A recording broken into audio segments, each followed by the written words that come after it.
প্রচণ্ড ঠান্ডার মধ্যে বর বউ মাওবাদী সেজে চলে আসলাম শ্যামনগর পৌষ মেলাতে ডাকাতি করতে। মেলায় ঢুকতেই সোজা চলে আসলাম ঠাকুরের কাছে। ভাবলাম ঠাকুরের কাছে ডাকাতি করার আগে একটু প্রণাম করে নিই, তাহলে ঠাকুর যদি আমাদের সাথে থাকে। তারপর একটু এদিক ওদিক ভালো মতন ঘুরে দেখছিলাম যে কোথায় কোন দোকান বসেছে আর কোন দোকানের প্রতি হামলা করা যায়। আর কটন ক্যান্ডির দোকানের এই কাকু যে কেন এত আনন্দ পাচ্ছিল আমি এখনো বুঝে উঠতে পারিনি। তারপর ডাকাতি করতে গিয়ে দেখি উমা আমাদের থেকে বড় ডাকাত দোকানেই বসে রয়েছে। তো বাবারে 150 টাকা তো বড় পুতুল পেয়ে যাবো গো।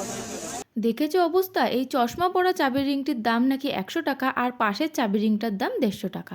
তারপর আর কি ভয়ে এক লাফ মেরে দোকান থেকে পালালাম। আর আমার তো আবার নজর খারাপ, ব্যাগ দেখলেই যেন সেইখানে চোখ আটকে যায়। মেয়েদের কসমেটিক্স ভালো লাগে আর আমার ভালো লাগে শুধু রং বেরঙের ব্যাগ। তারপর মেলা থেকে বাইরে আসতেই দেখছি যে এই শুকনো মরা গাছগুলি বিক্রি হচ্ছে। কি আশ্চর্যের কথা যেন, এই গাছগুলি নাকি জলে দিলেই জ্যান্ত হয়ে যায়, তাই এক্সপেরিমেন্ট করার জন্য আমিও একটা নিয়ে নিলাম। আর গাছটা কি সত্যিই জ্যান্ত হয়ে যায় কি না পরের কোনো ভিডিওতে সেই রিভিউ তোমাদের সাথে শেয়ার করব। তারপর এই লিপস্টিকগুলো কত করে নিয়েছি যেন, মাত্র 20 টাকা করে।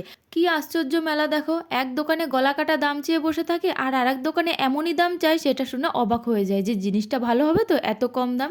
এরপর মেলার ফেমাস জিলাপি আর বাদাম ভাজা নিয়ে বাড়ির দিকে রওনা দিলাম। কিন্তু দাঁড়াও, ডাকাতি করার চিন্তা কিন্তু এখনো মাথায় আছে। বরকে নিয়েই সোজা চলে আসলাম বিরিয়ানির দোকানে। মেলার দোকানে ডাকাতি করতে পারিনি তো কি হয়েছে, বরের পকেটে আজকে ডাকাতি করেছি। আর আজকের মতো ভিডিওটা এতটাই, সবাইকে টাটা।